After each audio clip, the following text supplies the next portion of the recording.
Всем привет! Мы продолжаем рубрику канала, посвященную обзорам советских военных автомобилей на службе Национальной народной армии ГДР.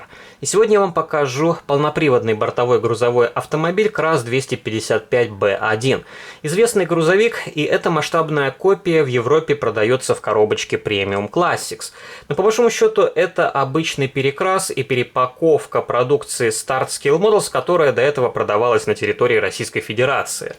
И ССМ впервые показал этот КРАС в 2018 году. Его рекомендованная розничная цена составила 3850 рублей. Довольно большая сумма, но это вполне удачная модель, хотя есть некоторые замечания. Это не очень хорошее качество сборки, также неподготовленные детали перед покрасочными работами, и в целом здесь очень низкое качество сырья. Пластик абсолютно не держит свою форму, и также некоторые детали по истечении времени могут попросту отвалиться. Видимо, ссыхается клей, и он тоже теряет свои клеящие свойства.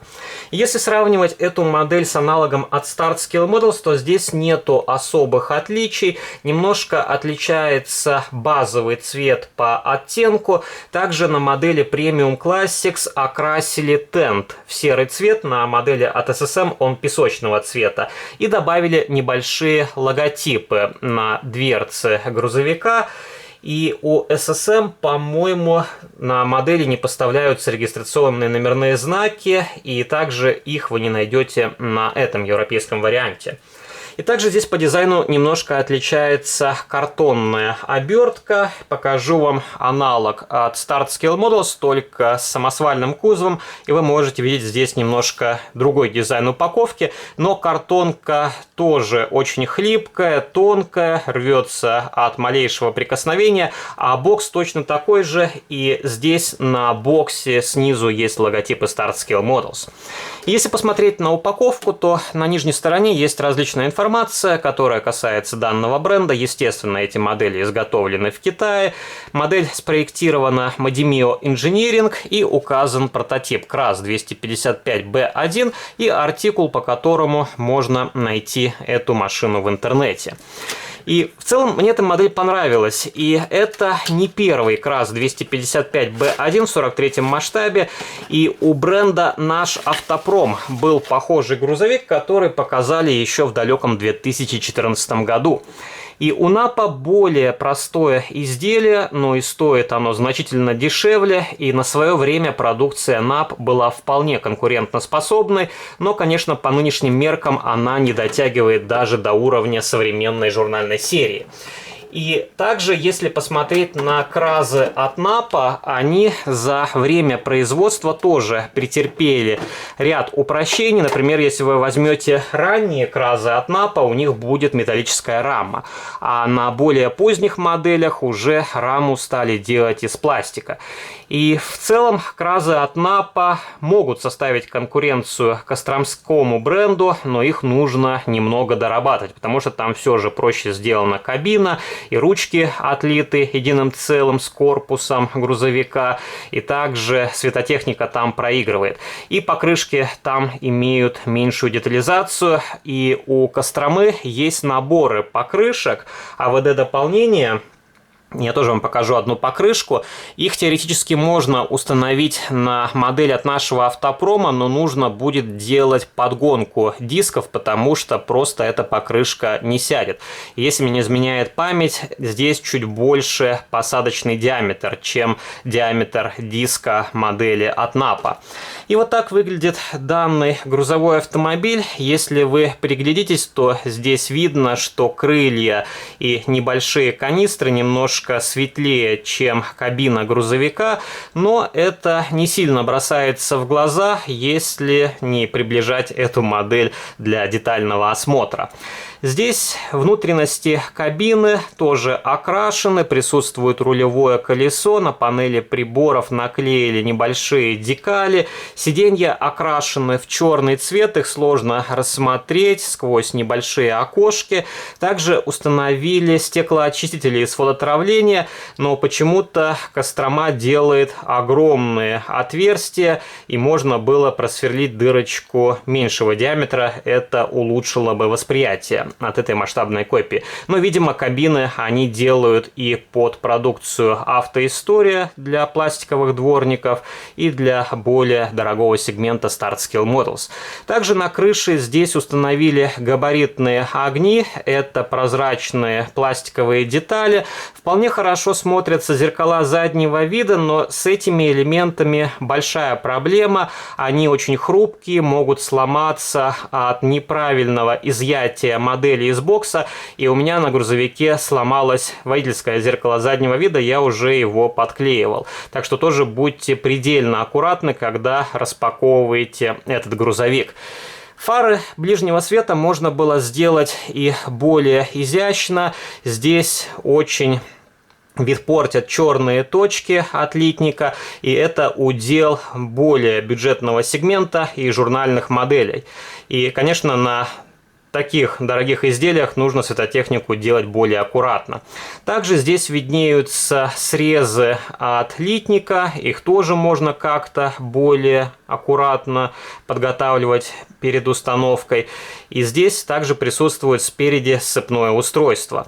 Боковины бампера обозначены желтым цветом, и, по-моему, на модели от SSM бампер полностью черный. И также здесь присутствует пластиковый радиатор охлаждения. Эта деталь не окрашена. И надпись «КРАС» здесь тоже просто окрашена в цвет кабины грузовика. И маскот здесь даже не виднеется из-за того, что тоже он залит краской.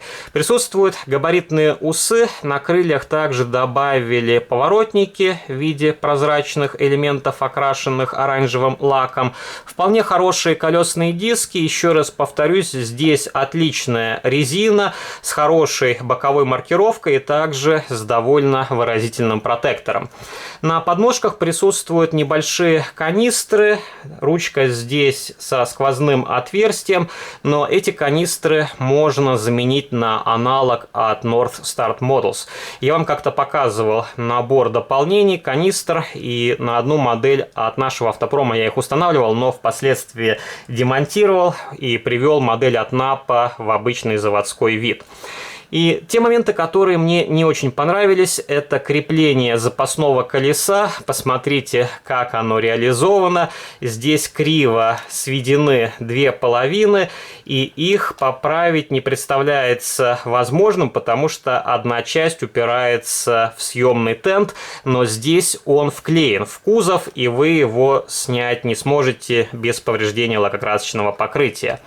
Также на тенте установили небольшие прозрачные окошки, они смотрятся вполне нормально, и детализация тента на этой модели мне понравилась больше, чем на аналоге от нашего автопрома, но минус в том, что эта деталь несъемная.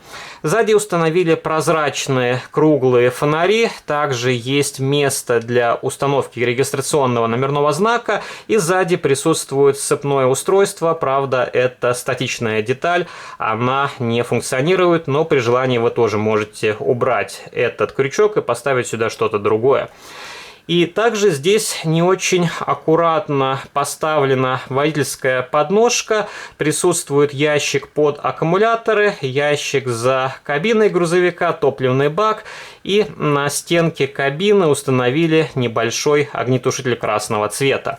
И давайте открутим этот грузовичок от подставки, посмотрим, как у него сделана нижняя часть. Если у вас будет интерес, я сделаю сравнительный видеоролик и покажу, в чем отличие между этим изделием и грузовиком от нашего автопрома. Но забегая вперед, скажу, что у Napa модель намного проще, но там, скорее всего, роль играет цена и то, что у Napa более старое изделие. И, повторюсь, на свое время у Napa были вполне хорошие грузовики, но что-то пошло не так, и они стали выпускать больше какие-то детские игрушки. И вот так здесь выглядит проработка ходовой части. Окрашена рама, она сделана из металла. Навесные детали здесь из пластика. движка. Также здесь покрасили низ двигателя, коробку передач, выхлопную трубу. И в целом здесь более-менее достоверная реализация ходовой части. И, по-моему, проблема на моделях от НАПА была в том, что у них унифицированная рама. Здесь тоже есть некая унификация, но мне проработка у костромских изделий понравилась больше. Также здесь довольно много карданных валов. Вот такой симпатичный грузовик, который я хотел вам показать в рамках сегодняшнего видеообзора. И пишите ваши комментарии, есть ли в вашей коллекции КРАС 255B1, от какого бренда, возможно, вы также приобрели модель в рамках журнальной серии «Легендарные грузовики СССР» от Модимио Инжиниринг. И также напишите ваши комментарии, на какой платформе сделан тот грузовик. Наш Автопром или костромской бренд Автоистория. Если вам понравился данный видеоролик, то не забывайте поддержать его лайком, вступайте в мои группы в социальных сетях ВКонтакте и Фейсбуке, жмите на колокольчик, заглядывайте на мой второй канал и также смотрите другие видеоролики на этом канале, их уже скопилось довольно большое количество. На сегодня это все, до новых встреч, пока.